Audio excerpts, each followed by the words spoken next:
hoje,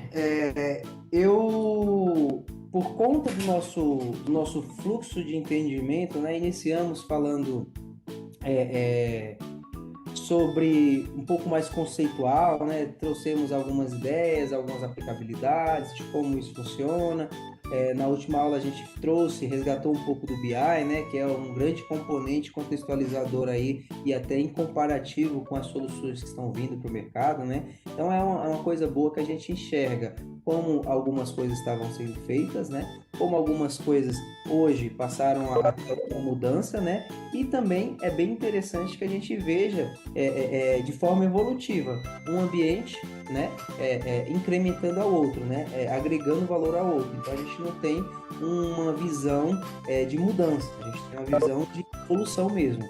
E com isso, a gente hoje vai olhar muito para a arquitetura de dados. Tá? A arquitetura de dados, até deixando claro para vocês, é a coisa, eu acho que mais complexa que a gente pode olhar para quando vai trabalhar com uma solução, com engenharia de dados, com uma arquitetura. Porque, como eu disse antes, o desafio do mundo é criar boas estratégias de dados. Boas estratégias de dados dão resultados, direcionam soluções, direcionam estratégias. Então, uma estratégia de dados é talvez a maior complexidade que se tem, né, quando a gente está falando de operação, né, quando a gente está falando de integração de tecnologias, né? O ativo, pessoas com metodologia tem toda a sua complexidade, mas olhando a nível de tecnologia, solução, uma estratégia de dados a maior dificuldade de hoje que as empresas estão tentando orquestrar, né?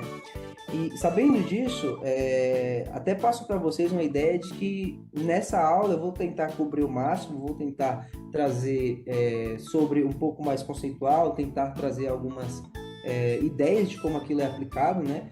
Não detalhei muito, não criei muitos slides exemplificando, porque realmente é uma coisa mais robusta. A gente precisaria avaliar solução a solução, caso sobre um tempo, caso a gente consiga navegar em mais assuntos possíveis, e quando chegar nas últimas aulas, sei lá, na última aula, a gente pode escolher uma última aula como soluções, a gente navegar e começar a exercitar um pouquinho, né? Essa ideia da arquitetura do dado, né?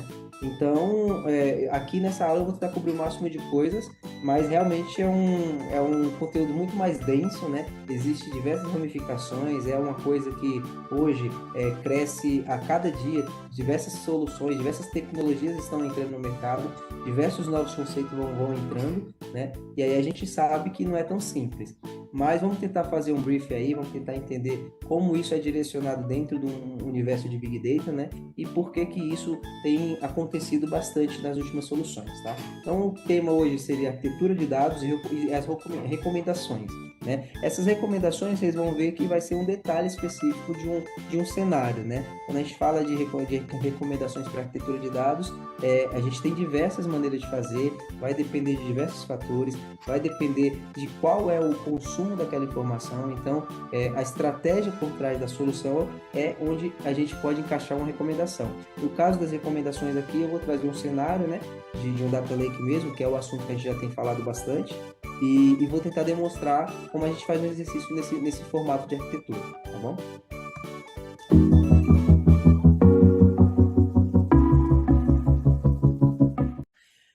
De praxe, né? Vamos lá. Nossa frase, puxei uma frase hoje do José de Alencar, né?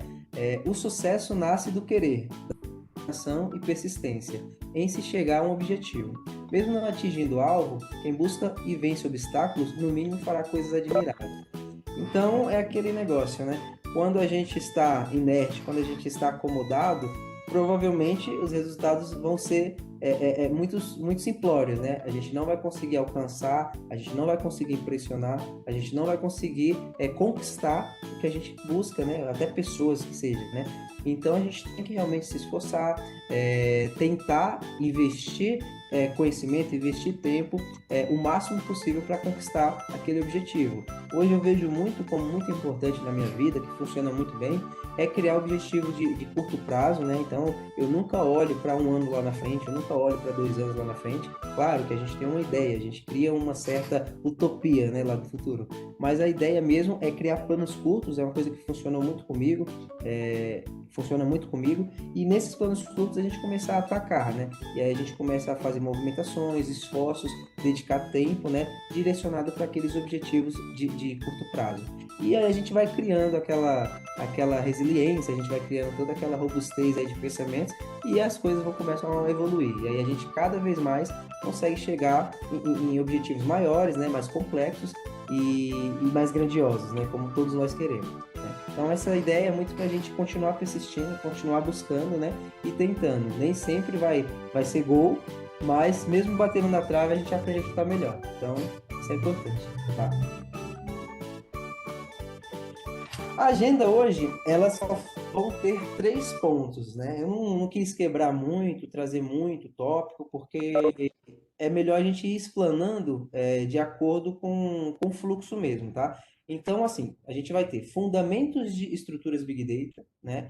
Que a gente vai falar um pouquinho aí de como a gente olha para o mundo de armazenamento quando a gente está falando de Big Data, estruturas do SQL, né? Então, a gente já conhece muito do relacional, então vamos olhar hoje para o que está chegando, para o que já está sendo implementado, para as coisas que a gente tem realmente inovadoras, digamos assim, no sentido de fluxos novos, velocidades novas, coisas desse tipo.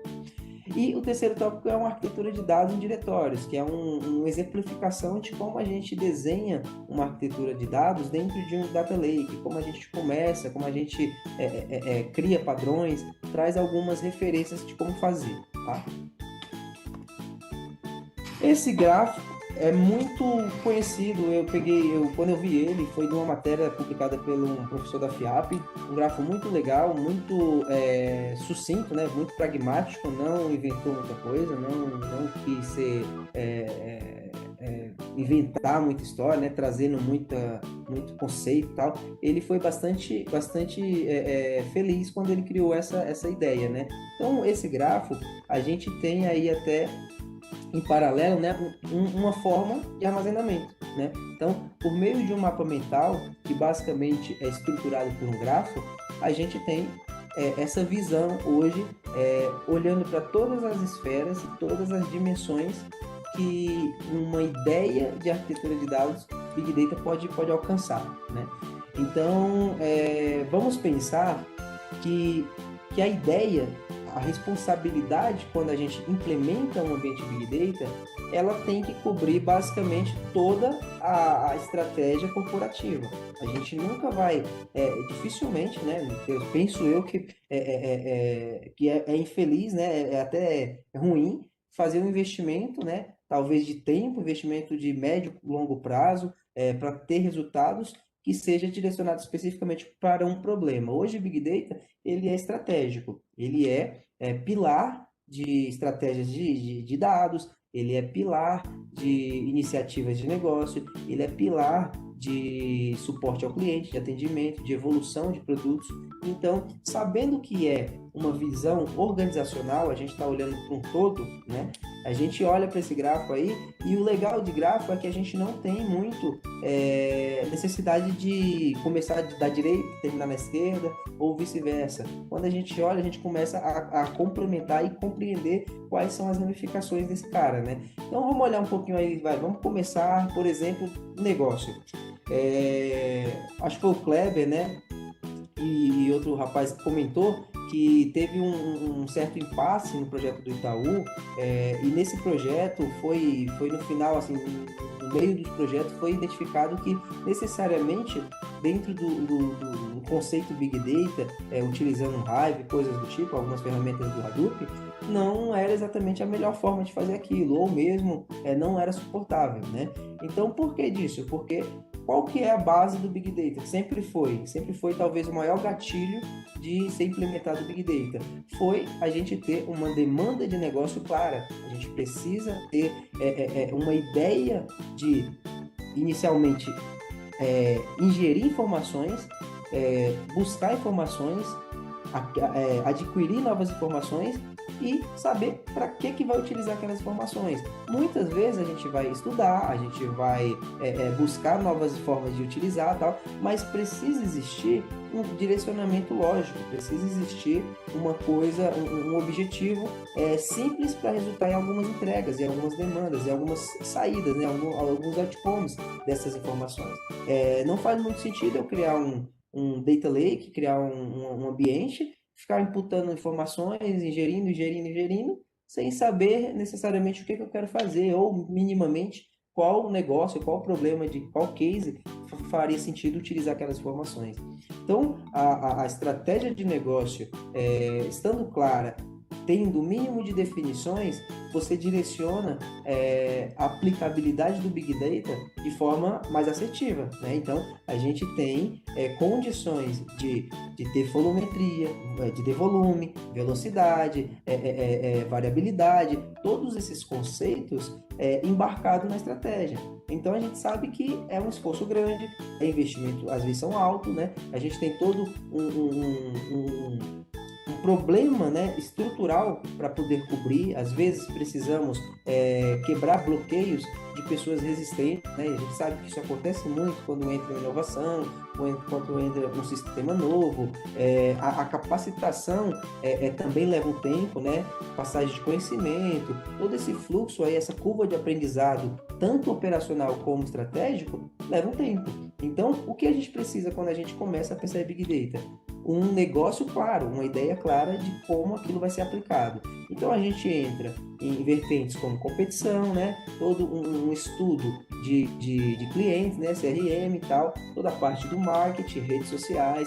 Então seriam, digamos assim, fontes, inputs para que o negócio gere alguns cases, gere algumas regras de negócio, gere algumas iniciativas, né? E dentro dessas iniciativas, por meio dessas vertentes, a gente consegue direcionar soluções em Big Data, né? Então, olhando para a visão de negócio, é importante que a gente tenha um pouco disso claro, né? Olhando para armazenamento de dados, que é o que a gente está falando hoje. Então, olhando para essa ótica, a gente sabe que o armazenamento de dados dentro do universo Big Data é bastante complexo, porque a gente pode ter um dado estruturado, bonitinho, que está chegando ali já qualificado, muito bem definido, conhecido, né? Que é talvez o mais importante, é conhecido pela organização. E aí aquele dado já tem o seu valor, já tá ativo para o uso, para o consumo.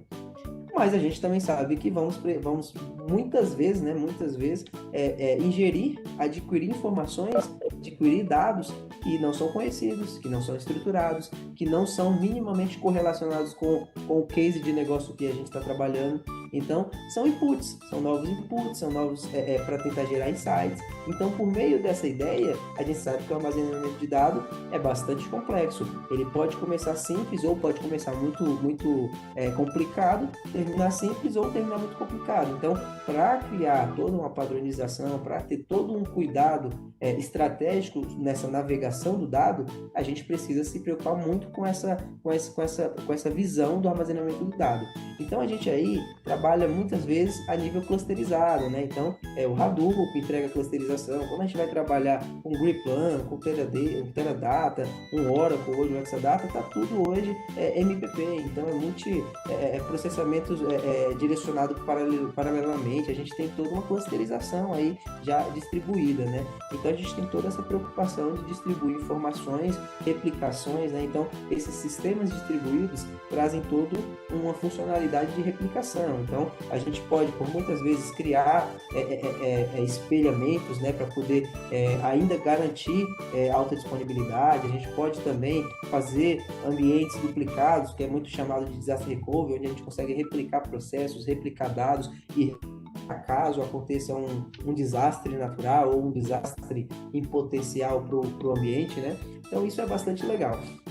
E aí a gente tem um Data Warehouse, né? O Data Warehouse é um componente já intrínseco em qualquer tipo de estratégia. A gente não tem mais como substituir um Data Warehouse, porque mesmo que eu faça isso, que eu substitua um Data Warehouse, basicamente eu vou recriar uma estrutura muito similar dentro de um Data Lake, que é o que a gente faz muito, né? Às vezes quando as empresas querem, eu quero migrar o meu Data Warehouse para um Data Lake. Mas basicamente ou você vai reestruturar de alguma maneira, vai ter um trabalho grande aí na hora de relacionar em algumas coisas, mas no final provavelmente vai ter uma estrutura bem parecida, né? Então o Data Warehouse necessariamente precisa ser mudado, ele pode continuar fazendo parte dessa estratégia de dado Big Data, né?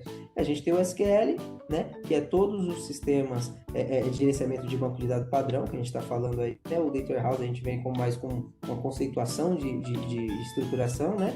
E o NoSQL, né? Então a gente tem essa versatilidade, essa flexibilidade também para olhar, não somente dados estruturados, não somente bases transacionais, a gente tem que começar a olhar por outras formas, né? Para que a gente tenha o máximo possível de possibilidade de armazenamento e que a gente comece a olhar também para a necessidade do negócio, para que a gente comece a olhar para a velocidade de entrega daquela informação, que é muito importante, né?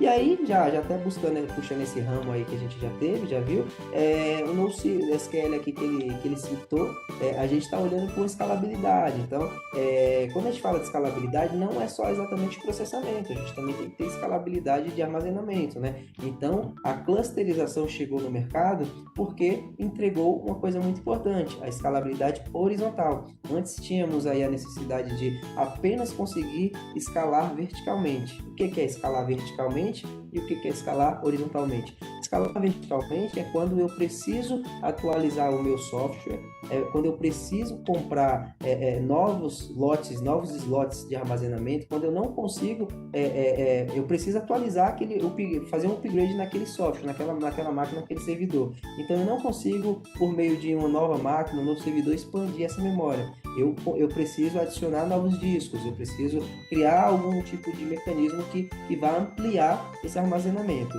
Por muitas vezes, chegávamos no limite de não ter mais slots, né? A máquina, a placa, mãe, a estrutura, não suportar mais discos de armazenamento. O que precisava ser feito? Precisava ser comprado um novo servidor, criado uma nova estrutura, fazer toda a manutenção que já existia para esse primeiro no segundo, comprar licença. Então, esse era o fluxo normalmente da escalabilidade vertical. Claro que, por meio agora dessa plataforma instituída, por MPP, as coisas estão horizontais, né? Então, a gente vê a escalabilidade horizontal tanto para processamento, quando eu quero mais memória, quando eu quero mais poder de processamento, eu adiciono um nó e passo a utilizar o hardware daquela máquina. E aí amplia o meu leque operacional de processamento, né? E isso também serve para armazenamento. Quando eu preciso de mais espaço, quando eu preciso ampliar a minha base informacional, quando eu preciso de mais espaço de memória física, né?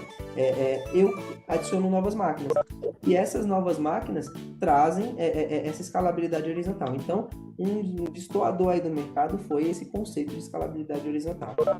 E aí a gente vê uma integração, né, nessa ramificação aí com o Cloud Computing, né? Então, a ideia de escalabilidade é exatamente a gente ter o processamento, né? A gente suportar mais volumetria, e a Cloud Computing, dentro de uma visão de Big Data, é basicamente uma estrutura, né? Um adendo estrutural para que eu consiga isso exponencialmente. Eu consiga ter todo um autogerenciamento e também uma flexibilidade, tanto um scale up e um scale down, né? Onde eu consigo escalar para cima e escalar para baixo, dependendo da minha necessidade. Então, a Cloud Computing, ela trouxe muito essa possibilidade para dentro do mundo Big Data, tá? E aí a gente entra num dos corações da coisa, que é a coleta e integração de dados. Coleta, basicamente, é a possibilidade de adquirir, de ingerir, né, de trazer informações. Integração é quando eu preciso criar barramentos, quando eu preciso criar estruturas para fazer uma integração informacional de um sistema externo para um sistema interno, né? Então, digamos, eu tenho todo um cluster funcionando, eu tenho toda uma estrutura e eu preciso, de alguma maneira, consumir uma base de dados externa de um parceiro. Eu não consigo fazer a minha rede ir até lá. Eu consigo criar mecanismo, criar regras de firewall, criar alguns permissionamentos do meu lado para dar acessibilidade de integração com aquele servidor. E aí a gente aplica alguma tecnologia, alguma ferramenta, algum programa, né? A gente gera algum script que faz essa integração entre esses servidores e faz a movimentação. Então, isso a gente chama muito de integração de dados. Claro que existe, é um conceito bem mais amplo, né? No mercado estão cada vez mais tendo técnicas diferentes, mecânicas diferentes, né? Para fazer integração de dados, que é uma coisa que quase todos os dias é necessário para novas soluções. Então, é algo muito importante dentro do Big Data. É a coleta, né, que seria a ingestão, o Data Clean. Dentro desse Data Clean, a gente pode falar que tem até diversos outros mecanismos, né? A gente pode olhar para o profiling, a gente pode olhar para a qualificação do dado em si, né, a sanitização em si, algumas regras específicas que a gente pode ser necessário aplicar para aquelas informações. Então a gente tem aí todo um trabalho de engenharia acontecendo nessa caixinha aí, nessa visão aí, tá? E aí a gente integra isso com segurança, né? Então dentro de segurança a gente está olhando muito para uma ideia de permissão, né? Permissão e acessibilidade, que é teoricamente o papel do compliance para que a gente precise seguir. Então, a governança define políticas, a governança define formatos a se estruturar e quais seriam as pessoas certas para acessar a informação certa, né? Então, a gente tem todo esse cuidado dentro dessa caixinha da governança aí, dentro da segurança, né? E a ética? A ética será que faz sentido eu utilizar essa informação para isso? Será que essa informação não tem nenhum tipo de problema, digamos assim, jurídico, né? Não tem nenhum problema, digamos, social em utilizar aquela informação, ou mesmo a nível de contrato, né? A gente tem que ter uma preocupação contratual sempre quando a gente está falando de informações e também quando a gente está falando de tecnologia, né? É bastante importante a gente encapsular, né? Criar esse perímetro de segurança dentro dos nossos dados, né? Sobre os nossos dados, né? E aí a gente vai na ideia, né, na ótica de visualização. Olhando para essa vertente de virtualização, a gente sabe que hoje o Data Visualization é uma coisa que faz o teu trabalho de engenheiro, o teu trabalho de desenvolvedor, o teu trabalho de governança, o teu trabalho ser vendido. É a forma que você vende a tua informação, né? É como você consegue, eu acho que é a maneira mais fácil de você monetizar teu dado, é quando você consegue entregar ele visualmente de forma clara e de forma estratégica, onde você direciona exatamente para o problema que foi pedido, né? Então, é um conceito muito grande. Hoje, a área de atuação é algo muito, muito, muito grande. Existem diversas ideias de como fazer, diversas bibliotecas, diversas tecnologias para que você capacite cada vez mais a tua visualização, né? O teu resultado, né? Então, você vê aí o Power BI destoando, como está destoando no mercado. A gente sabe que é uma necessidade de todas as empresas ter um leque de tecnologias de visualização robusto para que quando uma tem alguma limitação estatística, a outra consiga suprir. Quando alguma tem alguma limitação estrutural, né, visual, a outra consiga suprir. Então, é uma preocupação muito forte de todas as organizações, né? Então, a gente tem dentro dessa visualização, dessa vertente, algumas ramificações relativas à mineração de dados. Então, é uma preocupação, basicamente, mineração de dados, a gente poderia olhar ela tanto dentro da fase de engenharia, né, de uma fase de engenharia, mas ela é muitas vezes também na ponta de saída. Muitas vezes essas ferramentas hoje suportam uma quantidade bem grande de informações em memória, elas criam a nível de tabelas temporárias, digamos assim, uma quantidade bastante grande de informação. Então, hoje elas disponibilizam para o usuário de forma muito rápida, de forma muito prática, o acesso a diversas informações. E isso faz com que a mineração de dados seja algo muito recorrente, né? O que era feito antes no formato mais OLAP, né, dentro de um BI, hoje é muito utilizado por essas ferramentas. Tanto é que a ferramenta chama Power BI, né? Então, é bem interessante.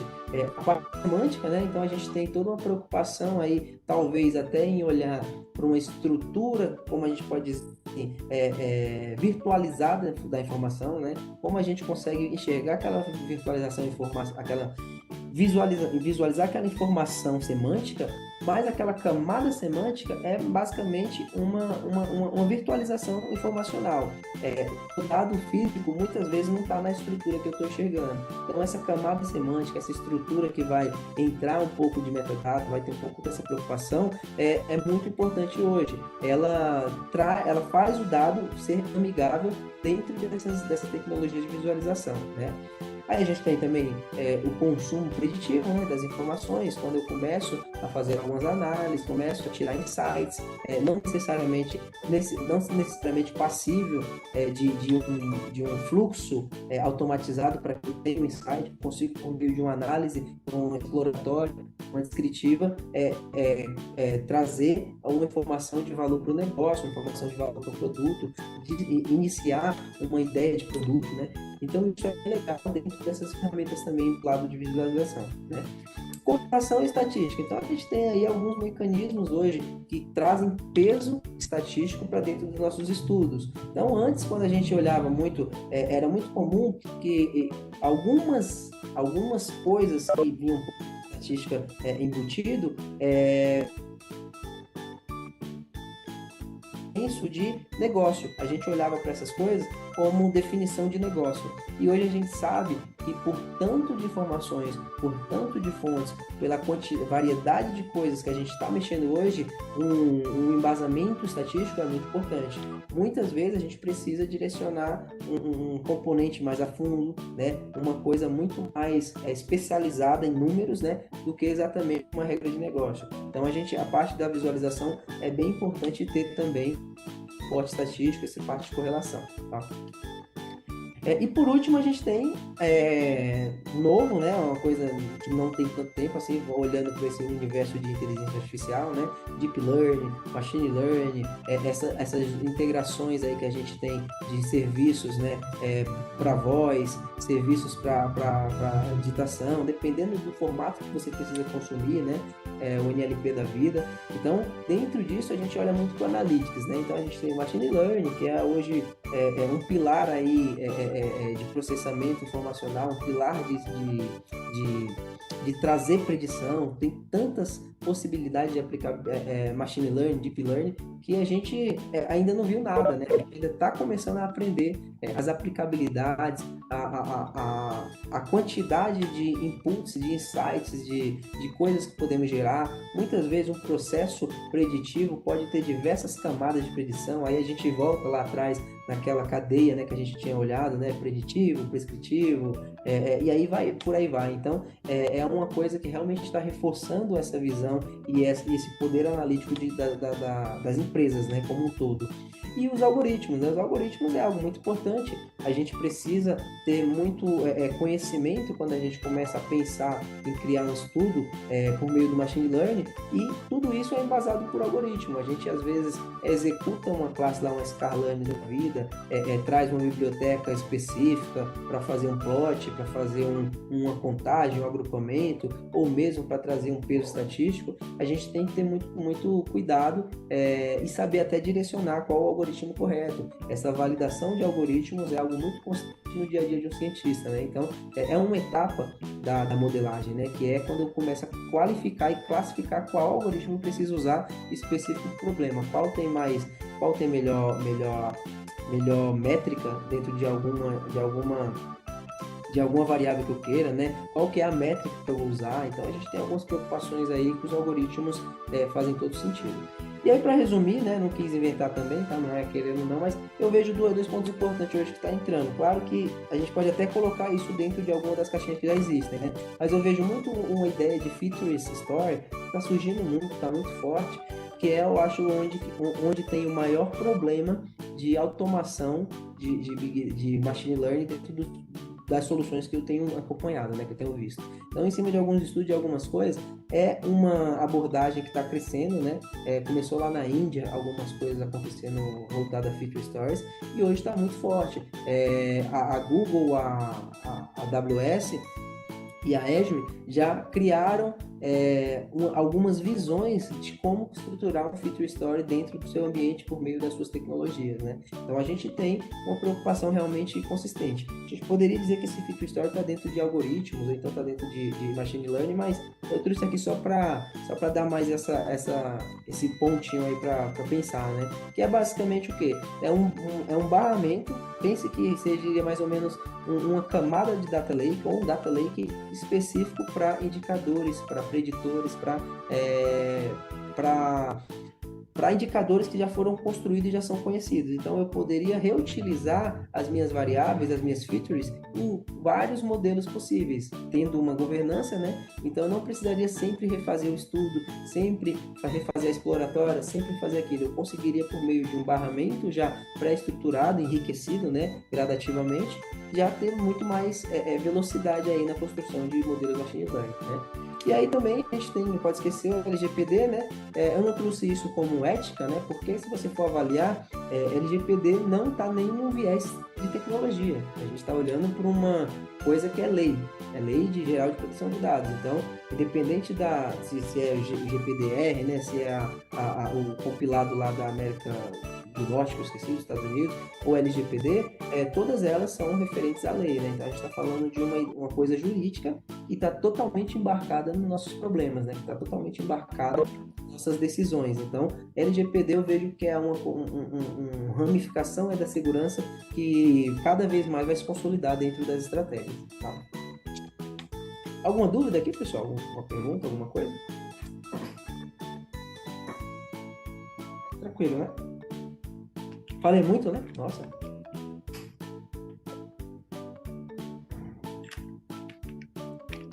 Aí. Vamos lá. Aí, a gente vai entrar nas estruturas no SQL, tá? Então, para a gente falar de NoSQL, é bom fazer um briefing, né? Fazer um review aí do que é o SQL, né? Do que é coisas que tem SQL. Então, a Morgan aí ama esse cara aí, essas coisas com SQL, com Procedure, nossa, fanático. E aí a gente vê que é realmente uma coisa que resolveu muitos problemas, ainda resolve, é uma coisa que está no nosso dia a dia, acho que todo mundo trabalha, nem que seja um pouco próximo disso, né? Então a gente tem sistema de gerenciamento de banco de dados, né? O SGBD. Né?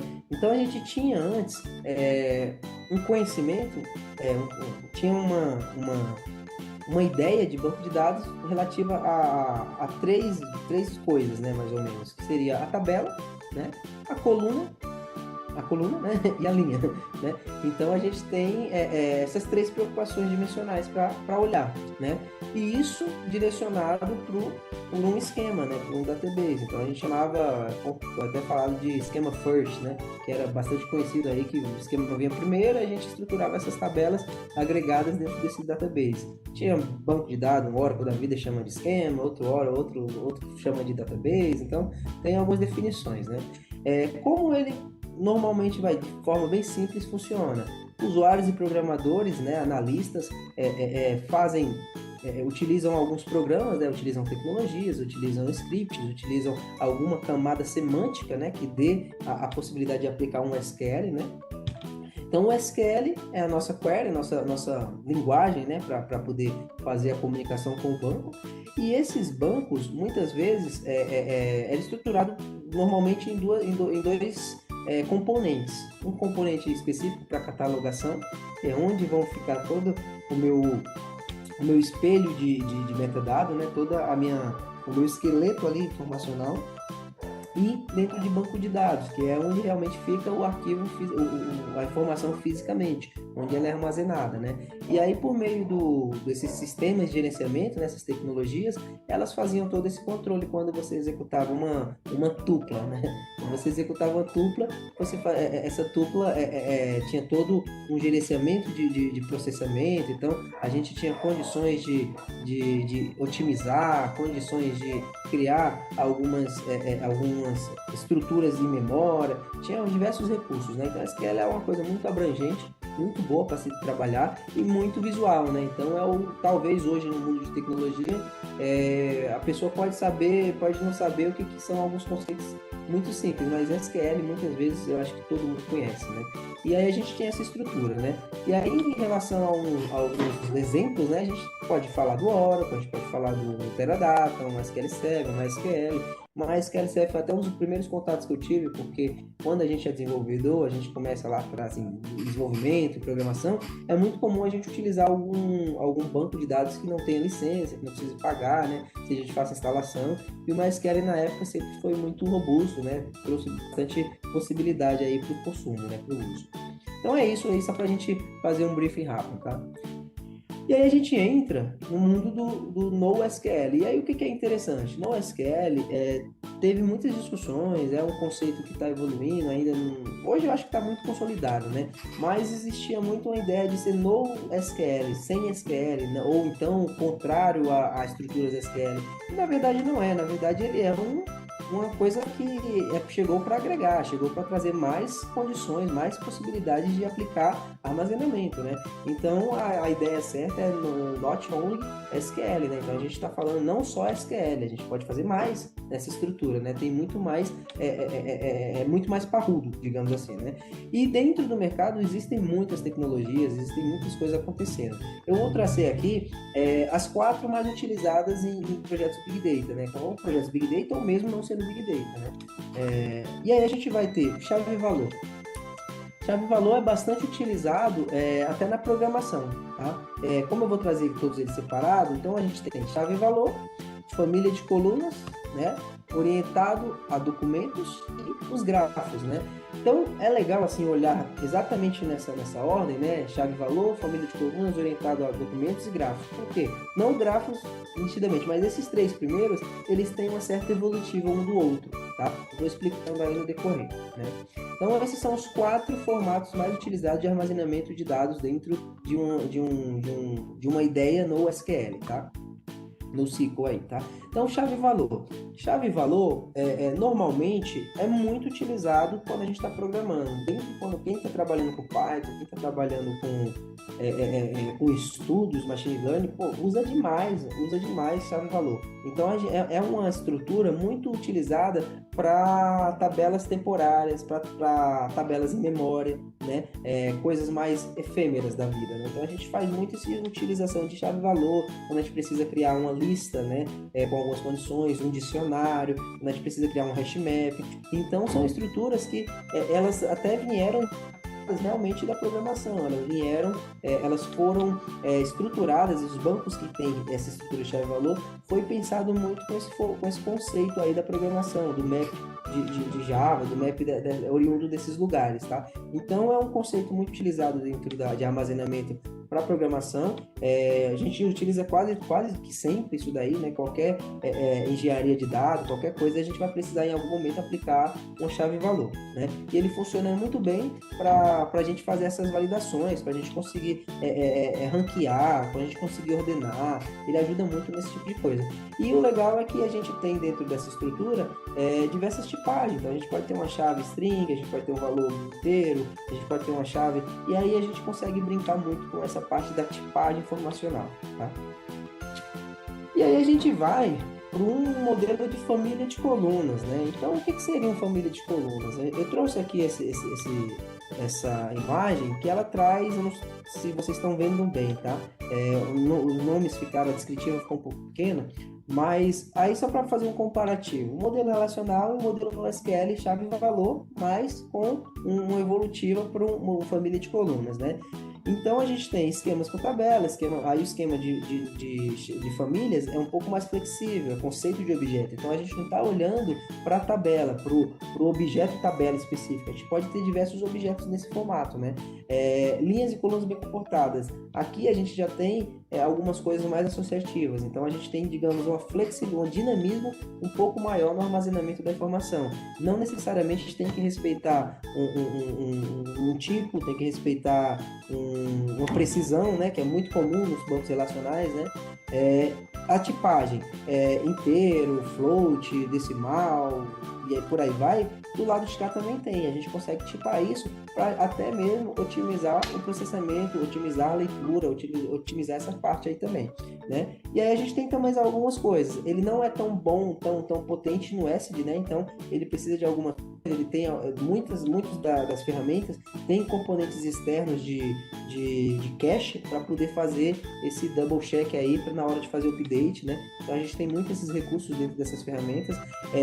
O que é diferencial assim no contra, né? A gente pode falar que o SQL não é aplicável aqui. Por quê? Porque a estrutura dele não suporta normalmente queries, não vem exatamente naquela descritiva. Então, o que normalmente é feito? Alguns bancos de dados, algumas tecnologias têm uma outra tecnologia semântica que vai pegar uma query SQL, decodificar numa estrutura de leitura interna, no Java, no MapReduce, alguma coisa, que faça essa leitura interna dentro dessas estruturas orientadas família de colunas, né? Então, é legal também ver que a família de colunas surgiu do chave-valor, né? Então, começou a fazer chave-valor, eu tinha chave, tinha valor, e meus valores poderia ser uma lista, só que essa lista passou a não ser mais o suficiente.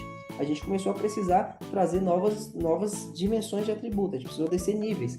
E aí, o família de colunas possibilitou, por meio de uma chave, trazer toda uma linha de registros, né, de atributos, descendo vários níveis de atributos, composta na mesma família, né, na mesma família de colunas. Então, eu posso ter uma chave que vai corresponder a diversos atributos, diversas famílias, e tudo isso tudo isso pode compor, por exemplo, o cadastro de um cliente. Então, o cadastro de cliente não pode ser nome e sobrenome, sei lá, nome e valor, né?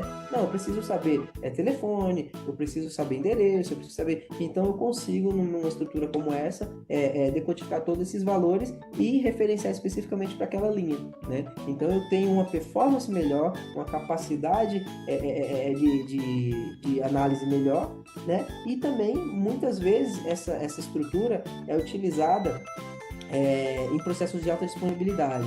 Por exemplo, o HBase utiliza essa estrutura. A gente tem condições de trazer de fazer queries muito rápidas, né? A atomicidade do HBase é talvez uma das melhores do mercado, né? A gente tem latência aí de milissegundos, né? Não sei nem que vem abaixo de milissegundos. Então a gente tem uma latência muito pequena, né? Muito pouca mesmo. Eu nunca vi um problema de concorrência dentro do HBase até hoje, né? E já fizemos vários projetos assim, de velocidades bastante altas, né? De volumetria alta, concorrência alta. Então é bem legal saber que essa estrutura suporta, né? Até mesmo quando você estiver trabalhando aí com rede social, alguma coisa do tipo, provavelmente você vai precisar disso.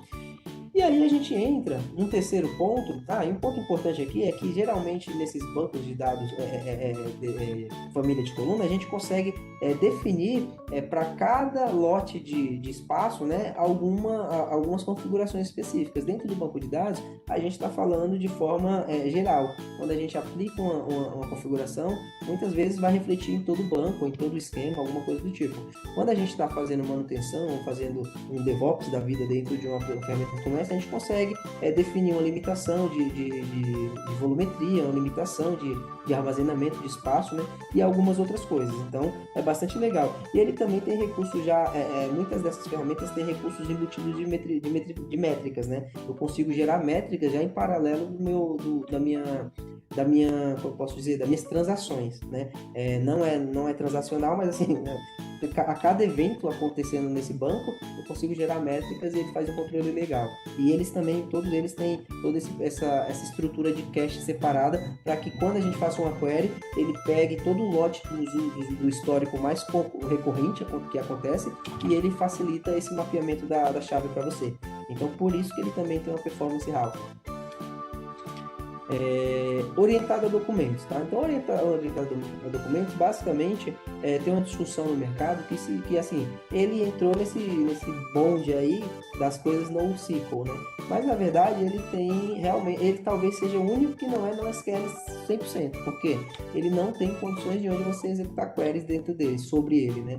Então, a gente tem uma estrutura de armazenamento dedicada a documentos. Então, cada documento, em sua referência, tem que conter todas as informações necessárias para aquele contexto, para aquele assunto, e ela tem que estar bem definida a sua identificação, né? Então, a gente dificilmente vai conseguir correlacionar as coisas, e se conseguir, vai ser um formato de tagueamento que vai ajudar a encontrar o documento, não unir documentos. Então, a gente tem muito esse contexto dentro de banco de dados orientado a documentos, né?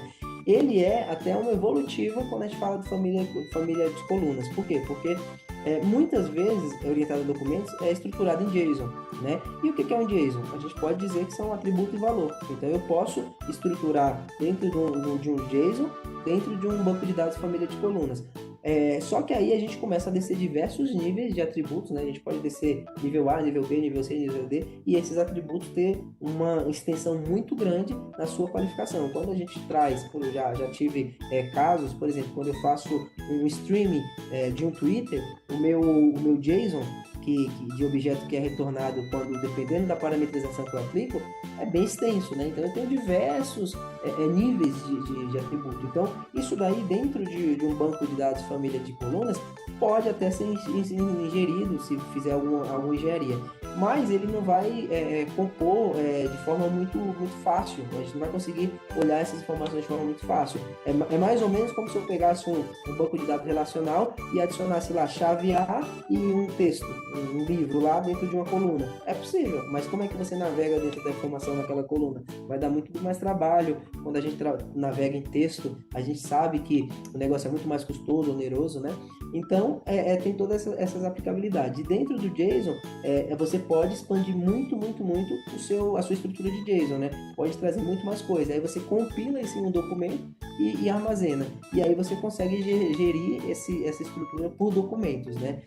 Eu trabalhei pouco com isso, eu fiz uma POC uma vez, mas eu já vi algumas pessoas, algumas citações, que fizeram projetos, né, que por meio dessa mecânica, por meio desse formato de armazenamento, funcionou bastante para eles, né? E eu vejo isso normalmente por exemplo, em ferramentas de gerenciamento de projeto, ferramentas que a gente faz, a SharePoint, coisas do tipo, eles trabalham um pouco com essa estrutura, né?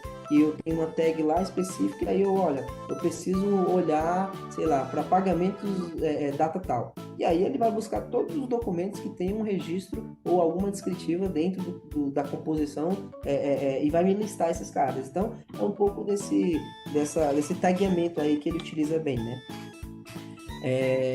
E aí, como eu estava falando sobre essa questão de NoSQL, ele está sendo pensado em sair para ser uma linha mais, como eu posso dizer, mais não relacional, né? Sem relacionamento, né? Então, realmente não tem como fazer junção aí dentro das informações, né? E por último, a gente tem o grafo. Eu trouxe aqui, de forma básica, o conceito do grafo, né? Então, a gente tem um conjunto de vértices e arestas, né? E aí a gente tem uma ideia de vértice, né? E uma ideia como é que fala? De círculo, né? Que dependendo se a minha...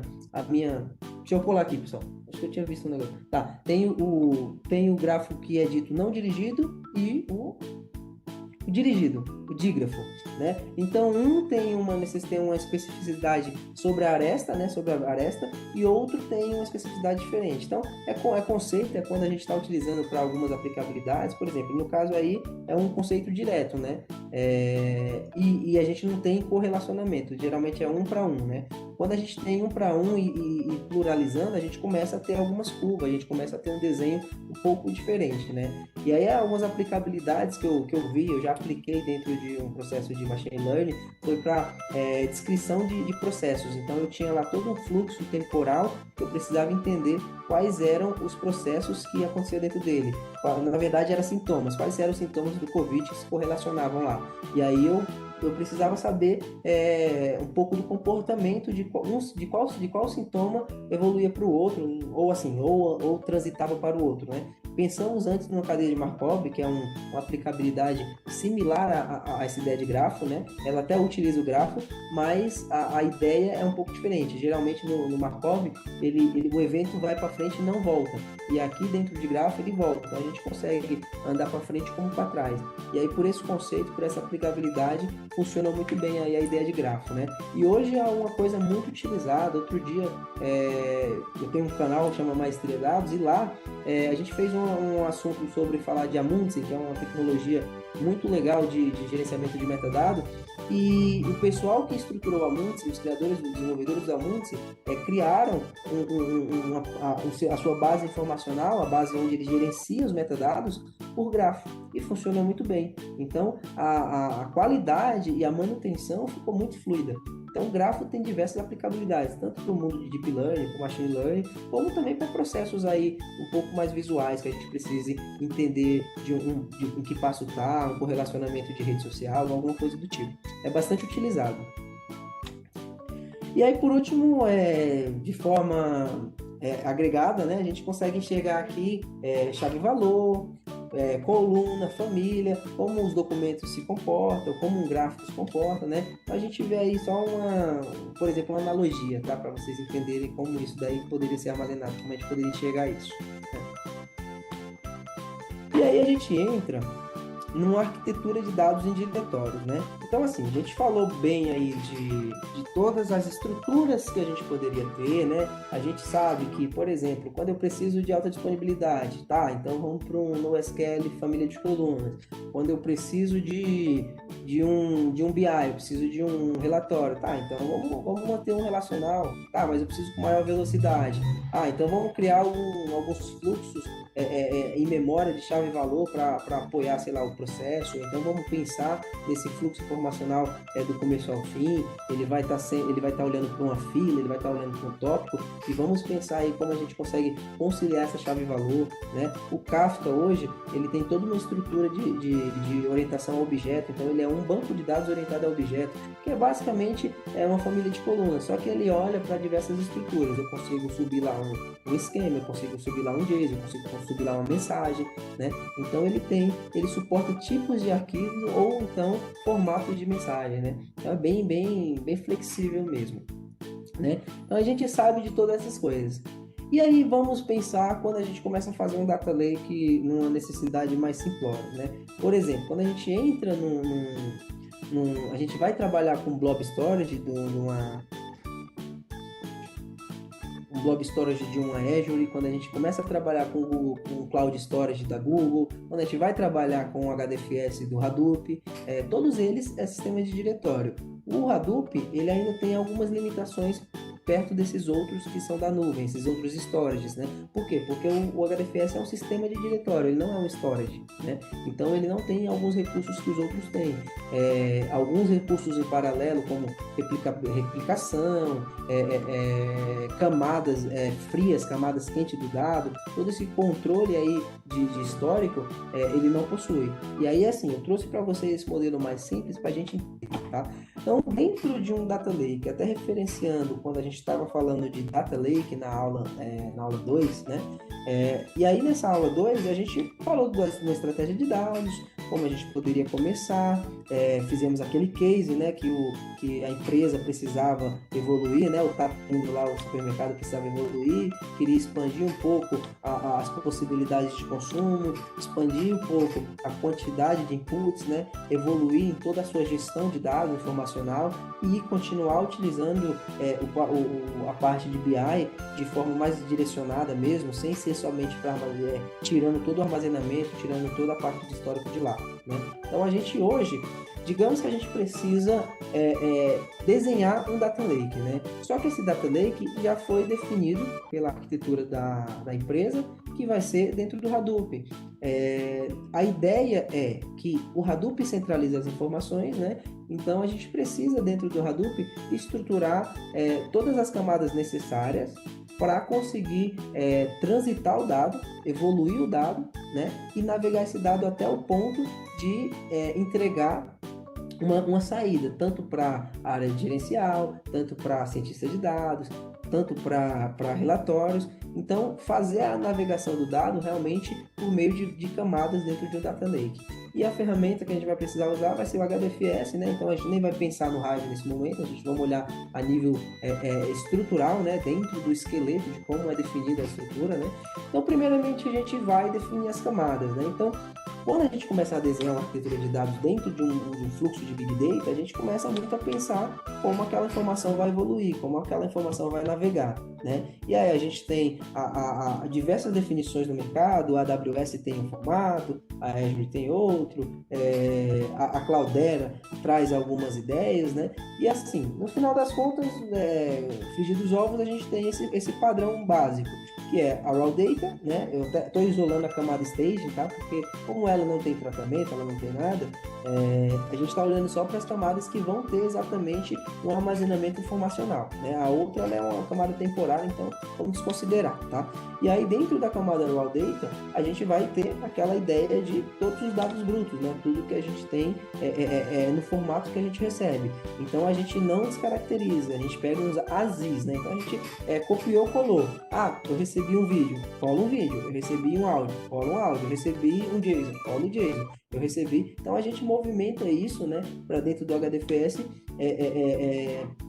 da forma que veio. Então por isso que a gente chama de dado bruto. Ah, eu fiz fiz uma replicação, né? Eu fiz um CDC, né? Uma replicação do lado do Oracle, já de uma tabela toda bonitinha, tabulada, bonitinha. Beleza, vai chegar aqui um arquivo para mim, vai se converter em um arquivo, né? Porque tudo que é em diretório não consegue ser tabela, né? A camada semântica é o Hive que estrutura isso de forma, com o seu metadado, de forma tabular. Mas dentro dos diretórios a gente está olhando para arquivos, né? Então, dentro dos arquivos, a gente vai ter esses tipos de arquivos, né? A gente pode ter um PNG, a gente pode ter um .json, um .csv, e claro, como a gente começa a refinar, olha, para chegar um arquivo estruturado, vamos padronizar em JSON, para chegar um arquivo estruturado, vamos padronizar em CSV, para chegar um desestruturado ou semi-estruturado, vamos padronizar em JSON. Então começam a ter esses tipos de preocupações, né? E aí o que a gente tem na camada raw data? Estruturados e não estruturados, né? O que mais tem? Nada, né? Porque uma coisa que não é estruturada não é estruturada. Então, a gente está falando de qualquer tipo de informação, qualquer formato de arquivo, né? Criar aqui, pessoal.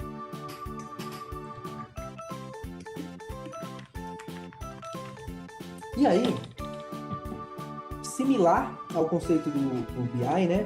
Que até o menino até falou assim, quando a gente leva para a camada staging do BI, a gente não vai fazer nada lá, é um as is. Sim, exatamente, aqui a ideia é que seja um as is, então a camada raw data tem que ser um as is.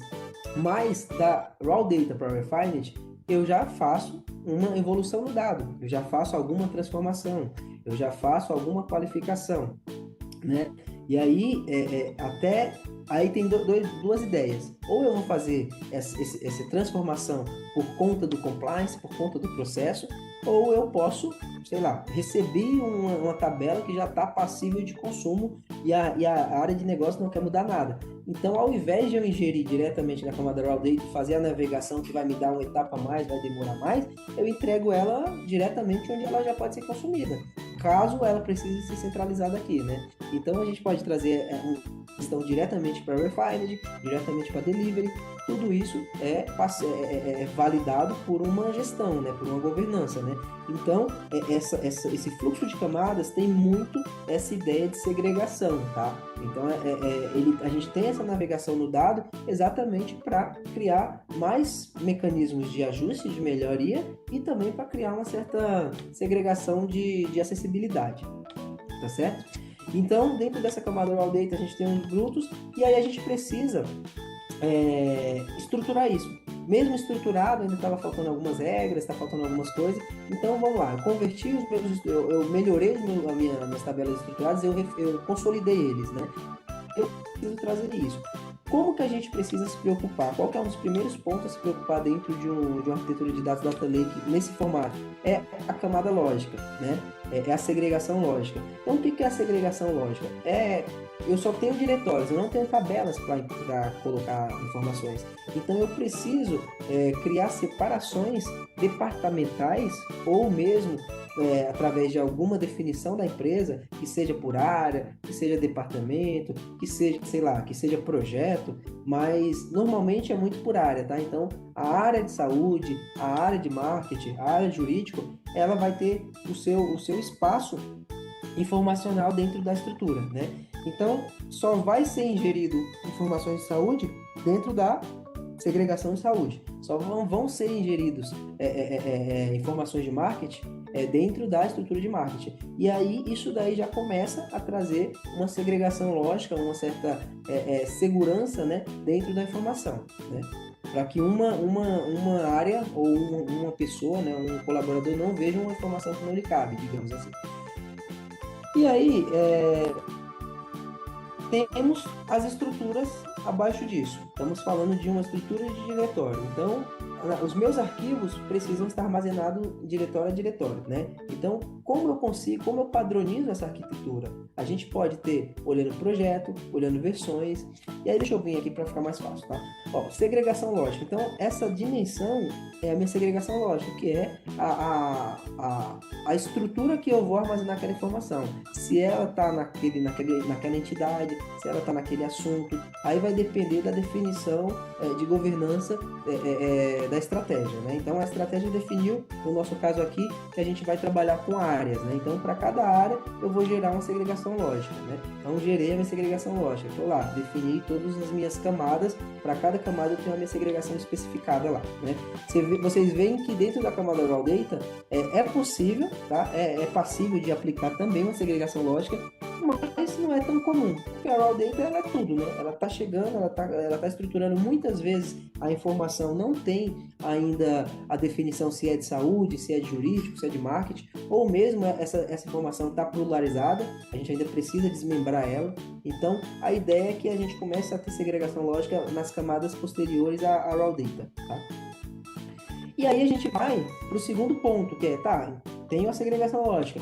E agora? Agora vamos padronizar os diretórios. Vamos criar estruturas que vão ser replicadas em qualquer uma das segregações para facilitar o conhecimento e a identificação daquele assunto, né? Então, a gente pode definir por projeto, a gente pode definir assunto, né? Então, eu preciso fazer o projeto, sei lá, o projeto do Banco Internacional. Aí eu vou criar um diretório específico para tudo que é programação, tudo que é arquivo que vai estar, tudo que são informações que vai estar relativa a esse projeto do Banco Internacional, né? Então eu crio uma camada de um diretório. E aí a gente vai padronizando, né? Então a gente começa a padronizar isso daí, ou por área, ou por projeto, ou por assunto. Foi muitas vezes feito, tá? Mas é possível que uma área, sei lá, utilize sua própria nomenclatura, sua própria hierarquia, né? Sua ramificação aí. Mas é sempre bom ter cuidado, tá? Para vocês verem aqui, eu trouxe um exemplo.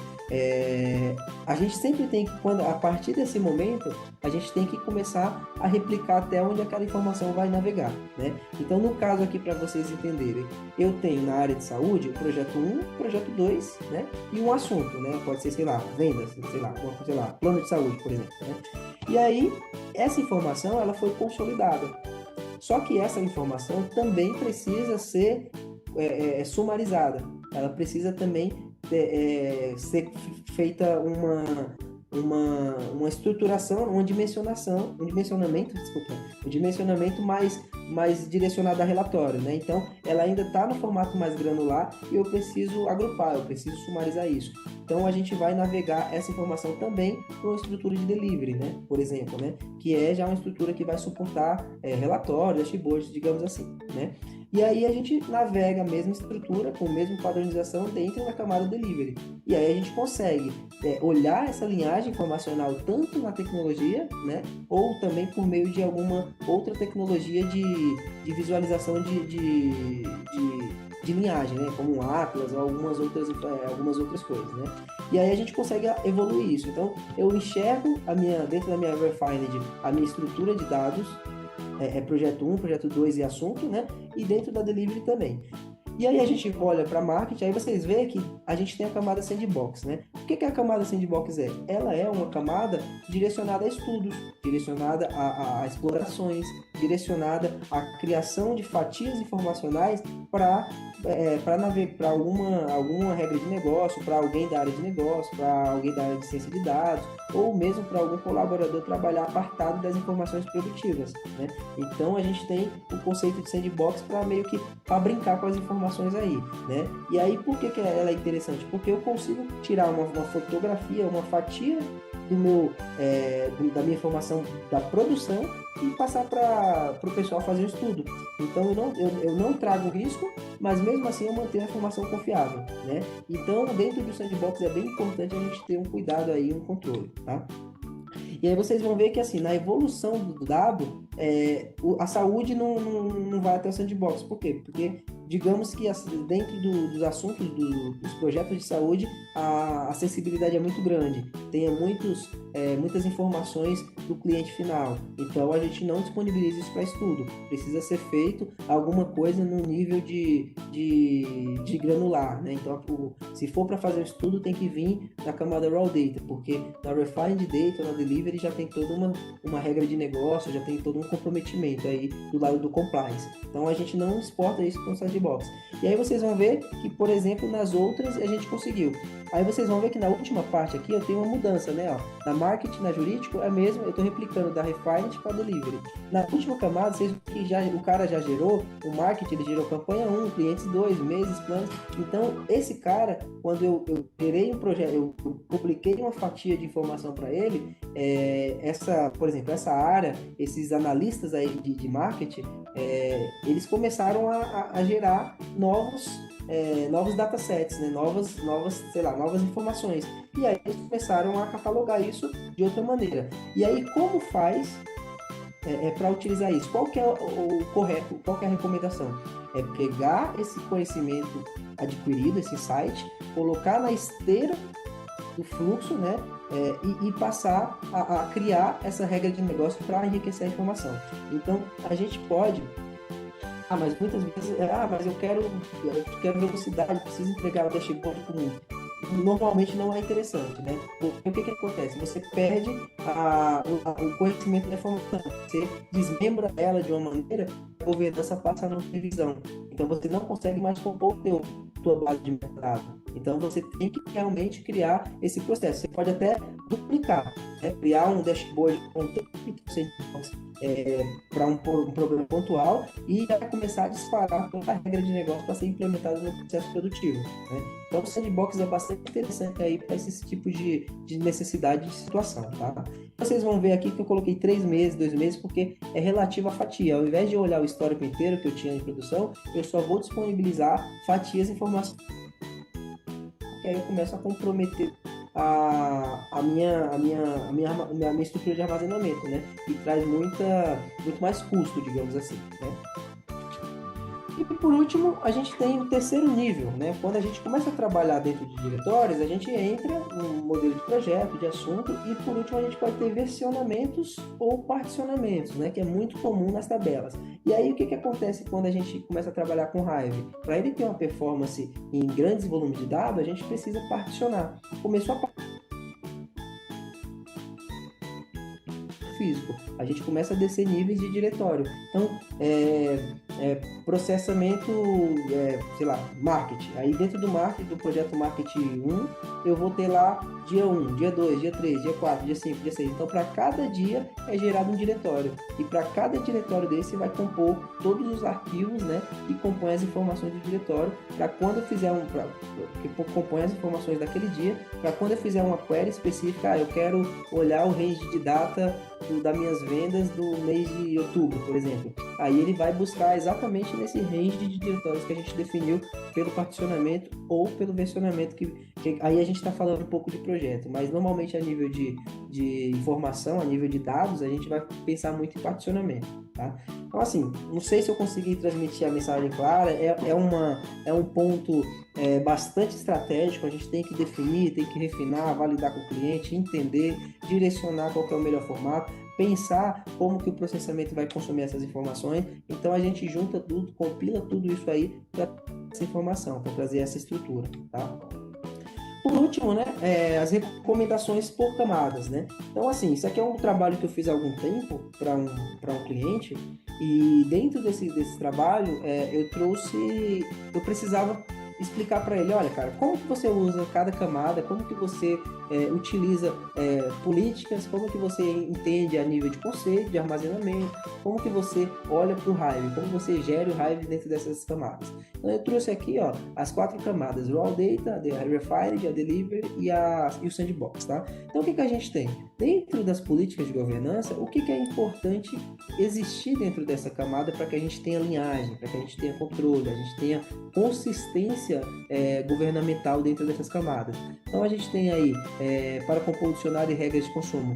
A gente precisa minimamente saber que vai ter uma modularização, saber que vai ter uma nomenclatura, saber que vai ter uma frequência, saber que vai ter uma volumetria, saber qual que é o formato, qual que é a origem, se ela é processada por lote ou não. Então a gente começa a ter o mapeamento da informação, né? Na Refined é a mesma coisa, só que aí a gente começa a enriquecer um pouco mais. A gente já começa a olhar para layout, começa a olhar para regras que foram aplicadas, tipo de carga, se vai ter alguma mudança, campos e partições. Então, na camada bruto, tem uma particularidade bem legal. É difícil, você não vai aplicar particionamento na camada raw data, porque ela é uma camada histórica, né? Então, ela vai armazenando, e eu ainda não defini uma estratégia de uma arquitetura de dados lá. Então, eu não preciso me preocupar com versionamento, com particionamento, né? Então, a partir do momento que eu trago ela para uma estrutura, né? Então, para ficar claro, na raw data eu posso ter um vídeo. O que eu preciso fazer para ele entrar no compliance de uma política de governança como essa? Eu preciso aplicar um script, fazer um transcript desse vídeo para um binário que seja, né? Normalmente é isso que a gente faz. A gente cria uma escala binária lá e aí a gente armazena isso dentro do banco, né? E aí a gente já tem uma forma estruturada para poder consumir aquela informação. Então, dentro da raw data para refined data, ela não pode mais estar descaracterizada. A partir da segunda camada, tem que sempre estar no formato tabular, no formato estruturado. Então, no final das contas, a gente sempre vai precisar fazer mecânicas, aplicar engenharias para estruturar a informação, né? E aí, está estruturado, já tem alguma regra, já tem alguma melhoria, eu preciso ter uma terceira camada que eu vou aplicar a parte de sumarização, dimensionamento das coisas. Por que eu não? Então vamos criar uma camada só. Não, porque dependendo da volumetria, dependendo das coisas, o processamento demora muito e muitas vezes pode ser que abende e dê problema mesmo, porque a gente está aplicando muitas mecânicas, muitas engenharias simultaneamente na informação. E às vezes a gente precisa desse passo A, passo B, para aplicar a regra no lugar certo, na informação certa, ou até para dimensionar ela, né? Se eu não tiver a granular e a dimensional, eu não consigo fazer outros tipos de estruturações, tá? Então é muito para isso. É possível ter mais de que essas 3 camadas, por exemplo, de fluxo. A gente pode ter 5 camadas, né? Cada uma dedicada a alguma coisa, para homologação, alguma coisa. Vai depender da estratégia de dados, tá? E na última a gente só precisa basicamente saber a retenção, né? Que é o tempo de corte que eu preciso disponibilizar de informação, o tempo do data mart, né? O corte o corte daquelas informações que eu preciso e a fonte, a frequência, para que eu consiga linkar desde a entrada dela aquela informação, para que não seja perdida. Então, no sandbox, a gente sempre vai se preocupar também com um pouco da governança, porque senão se perde o controle e aí a gente não consegue mais fazer uma gestão adequada, né? E aí, em relação ao armazenamento, eu trouxe aqui uma descritiva, eu vou disponibilizar o documento para vocês também. E aí, assim, a Commodore Raw Data seja utilizada para armazenamento e pouso dos dados em formatos granulares, dados brutos e suportando não estruturados e estruturados. A camada Refined, a gente espera que seja feita toda uma engenharia, que já seja estruturada a informação, que já traga toda uma evolutiva do que estava não estruturado para o estruturado, e assim a gente consiga evoluir a informação. Na Delivery já é uma camada no foco de estruturação de dimensões, cubos, datamarts, tabelas agregadas, sumarizadas e todas as possíveis engenharias que a gente pode aplicar nessa informação. E a proposta da camada Sandbox é prover uma estrutura de dados que possibilite explorações, análises, validações e diversos trabalhos que você vai fazer de forma limitada, sem olhar para o histórico, sem olhar para uma informação, segregando uma informação produtiva, né? Para a gente manter performance e também cuidar de toda essa parte operacional aí e segurança da informação, tá? E funcionalidade de Hive. Então, o que a gente tem aqui é um pouco numa visão de tabelas, né? Então, sabendo que o Hive é uma camada semântica e a gente já tem, quando a gente utiliza o Hive, a possibilidade de criar esquemas ou databases e tabelas, né? Que é o que todo mundo gosta, né? A gente vai trabalhar com o que lá? A gente vai trabalhar com tabelas externas, tabelas temporárias e tabelas com suporte a arquivos JSON, que a gente tem a possibilidade de usar serializações para consumir XML, para consumir JSON. No caso aqui do problema, eu coloquei só JSON porque na época eu não lembrava se tinha XML, tá? E aí, dentro do Refined, a diferença é que já não são mais tabelas externas, não são mais tabelas temporárias, não são mais tabelas tipadas com string, né? Porque as externas normalmente sempre está lendo um arquivo, então é muito mais pesada, a leitura é muito mais demorada, porque ele coloca em cache. Eu não consigo buscar um registro, né? Eu não tenho uma gerenciação, um gerenciamento de otimizado para isso, né? Já quando eu tenho a tabela, estou na camada Refined, todas as minhas tabelas, a ideia é que ela seja gerenciada.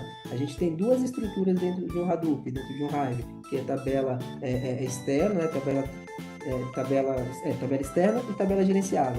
Tabela gerenciada é tabelas que já suportam toda uma parametrização, configurações de aplicar alguns parâmetros, algumas coisas, criar particionamento, trazer alguns atributos específicos de bucket, algumas coisas para otimizar a parte analítica da tabela, né? E essas tabelas já têm até condição de você aplicar algum tipo de chave, alguma coisa, criar chaves compostas, para que a gente consiga correlacionar as coisas, tá? E aí a gente tem a estrutura padrão, que seria formato fotografia, tabelas particionadas, tabelas com históricos, tabelas domínio, tabela fato, aí vai depender da necessidade. E aí é onde eu falei para vocês, é possível dentro de um data lake compor toda uma estrutura de data warehouse, entendeu? O Hive hoje, o conceito dele é um data warehouse escalável, digamos assim, né? E aí a gente tem nas outras camadas a mesma coisa, né? Por último, a ideia foi... Aí, fechei a ideia aqui, pessoal. Sei que o assunto é meio complicado, é meio extenso, falei muito, mas é isso, tá? E assim, quando a gente começa uma estratégia de dados no mundo Big Data, a gente tem que se importar com tudo isso daí. Quem vai consumir, quando vai consumir, onde vai consumir, né? Se é dedicado a estudos, se é sazonais, se é efêmero, todas essas variáveis, todos esses fatores influenciam. E ter todo um desenho de arquitetura de dados é muito importante. Tanto é que o perfil de arquiteto de dados é um perfil hoje muito procurado, né? É uma pessoa, é um profissional que tem que ter condições de navegar em diversas tecnologias de armazenamento, trazendo boas práticas, trazendo otimização, tuning de ferramenta. E hoje eu tenho visto uma crescente muito forte e esse profissional tem que dominar LGPD, tem que dominar a segurança para poder recomendar de forma assertiva essas partes também, tá?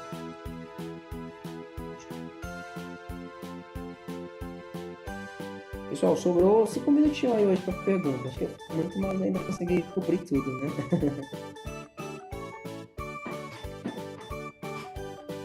Ô, David Kleber, novamente.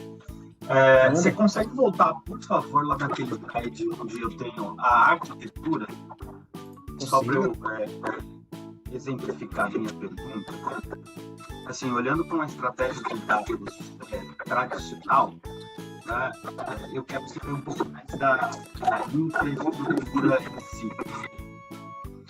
Geralmente, nós temos, quando eu tenho uma estratégia de dados tradicional, eu tenho 3 camadas, né? Tem a camada de dev, a camada de QA, né, ou homologação, e a camada de produção.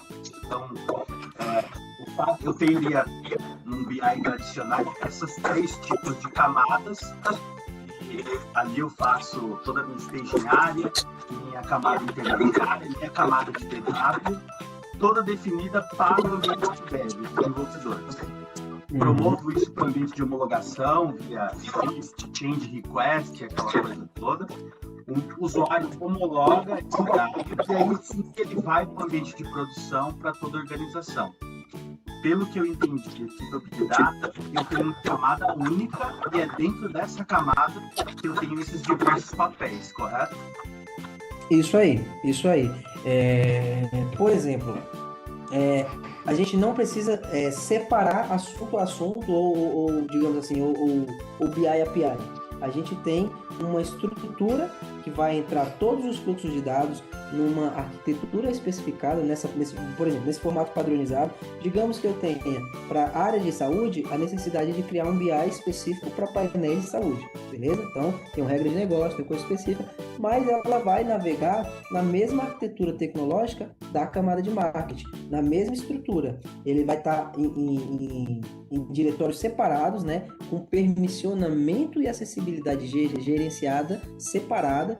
Então, eu não trouxe aqui a parte da segurança, porque eu quero trazer na próxima aula. Mas a parte da segurança e permissionamento, ela está sendo gerida em outras ferramentas. Então, digamos, eu tenho um Ranger, né, que é o componente aí da Cloudera, mais utilizado normalmente.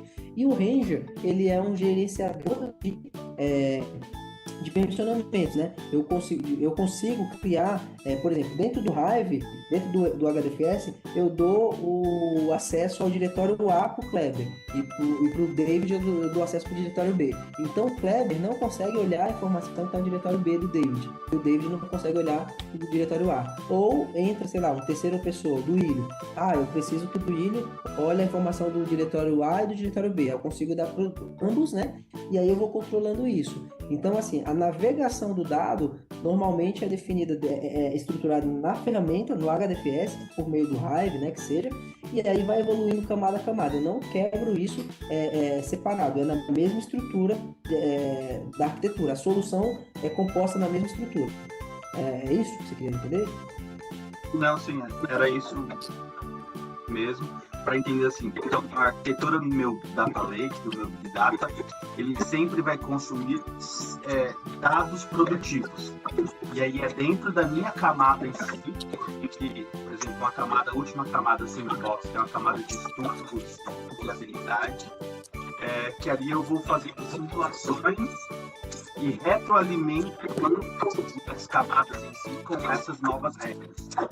Isso aí, é uma maneira. Mas assim, se você estiver falando, vamos lá, ver se eu entendi a pergunta. Se você estiver falando em relação vamos lá, ambiente de desenvolvimento, ambiente de homologação e ambiente de produção, né? A gente está falando aí de uma esteira de integração contínua, de entrega contínua. No Big Data, a gente normalmente cria 3 ambientes também. A gente tem o ambiente de desenvolvimento com toda essa arquitetura definida no Data Lake, né? No HDFS. Então vamos lá. A gente tem 3 clusters. Um cluster com 5 máquinas, que é para o desenvolvimento. E aí dentro desse cluster eu tenho o meu componente HDFS, meu serviço HDFS. Lá no meu HDFS eu aplico essa mesma estrutura aqui, né? Eu aplico essa estrutura, beleza. Vou criar um ambiente de homologação. Eu tenho 5 máquinas. 5 máquinas, porque são testes, são desenvolvimentos, são coisas do tipo, e estou validando alguns projetos, algumas aplicações que estão sendo desenvolvidas, né? E aí eu crio com mais 5 máquinas, só que, teoricamente, o desenvolvedor não consegue acessar as informações de homologação. Quem acessa essas informações de homologação é uma área de teste, por exemplo. E aí a gente tem um terceiro cluster, né, com 50 máquinas, que já roda tudo que já foi desenvolvido, roda todos os processos, roda todas as análises, roda todas as consultas, roda tudo que é analytics e também roda toda a parte de ciência de dados. Processamento de machine learning, consumo de informação, diversas camadas e tal.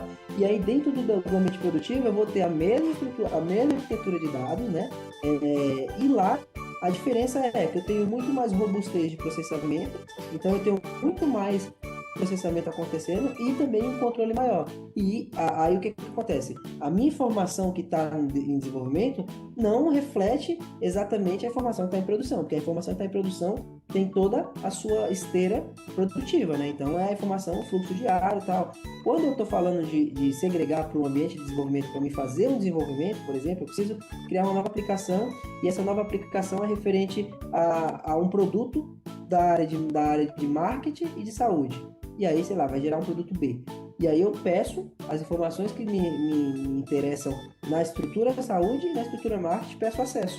E aí, digamos que eu opte por fazer isso diretamente nas camadas, porque dentro do ambiente de dev eu não tenho tanto controle, ou eu opte fazer no sandbox. O sandbox para o ambiente de dev, às vezes, não é necessário, porque ele é um pouco mais aberto. O sandbox, nesse contexto, é muito voltado ao ambiente de produção. Por quê? Porque o cientista de dados ou o analista de negócio, ele não consegue tirar um insight de uma informação ultrapassada, de uma informação antiga. Então, o trabalho que você tem para criar um data mart, para fazer toda a gestão, levar para o outro cluster, é muito mais complicado. E você não consegue mapear depois que você mandou para lá. Você não consegue saber o que foi aplicado. Então, por isso que você, muitas vezes, você adiciona uma camada sandbox para você criar essa camada isolada do dado produtivo e pega uma fatia do dado produtivo e disponibiliza lá. Então você consegue, digamos assim, trazer uma confiabilidade na informação e disponibilizar isso para pessoas chaves, para pessoas decisoras, que seria a área de negócio e a área de data science, entendeu? Para desenvolvimento, para questões de atualização de aplicação, atualização de relatório, para fluxos mais básicos, normalmente a gente desce a informação para o desenvolvimento, faz toda a esteira de desenvolvimento, homologação e produção, né? E aí entra todos esses trâmites que a gente conhece, né? De mood, coisas do tipo, entendeu? Isso mesmo. Era para entender se nesse novo cenário, né, na minha organização, no Data Lake, se eu também tinha esses 3 ambientes de desenvolvimento. Entendi. Então, aí você entra nesse viés de permissão, segurança da informação. Agora com a LGPD a gente não pode vacilar na hora de descaracterizar uma informação. Às vezes um colaborador não pode ver aquela informação que é sensível. Então, quando você não tem uma arquitetura de dados minimamente estruturada, um planejamento, uma padronização aplicada, você passa a ter todos esses gaps aí de segurança, esses gaps informacionais, gap de conhecimento, que é o mais complicado, né? Porque você ter informação e você não conhecer ela, você só está pagando para armazenar, né? Então, isso também é ruim, né? Mas é exatamente o que você falou, a arquitetura de dados acontece muito, tá? E aí, assim, só um ponto, quando a gente fala de ter um ambiente de desenvolvimento, ambiente de homologação, ambiente de produção, eu já vi muitas vezes ser diferente, ser um ambiente de dev, um ambiente de produção, ser um ambiente de exploração, um ambiente de produção. Então depende muito, tá? Depende da ideia, né? E até mesmo da maturidade da empresa, beleza?